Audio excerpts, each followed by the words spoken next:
ওই যে মেহেজাবিন আপু একটা লম্বা ঘন কালো চুলের অ্যাড দেয় না, ওই অ্যাডে মেহেজাবিন আপুর কি সুন্দর সুন্দর চুল দেখে তো আমি ভাবতাম, আল্লাহ, এই তেল মাখলে নির্ঘাত চুল সুন্দর হবে, নতুন নতুন চুল গজাবে।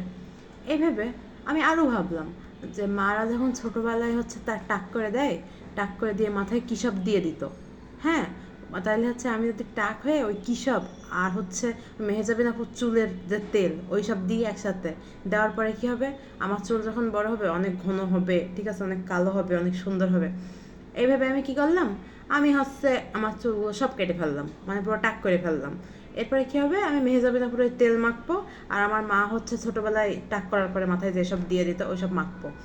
এখন কাটলাম, কাটার পরে আমি সব কিছুই মাখি, মাখার পরে আমার চুল কিন্তু ঘন হয় না, আর যা হোক ঘন হয় না, এখন চুল লম্বা হয়, আবার সে আগের মতোই চুল পড়ে। এখন আমি সেদিন দেখি মেহেজাবিন আপুর বেনি, ওমা, কি চুল সে অ্যাডে দেখায় আর কি বেনি তার মাথায়, আল্লাহ আল্লাহ আল্লাহ, দেখে পাগল।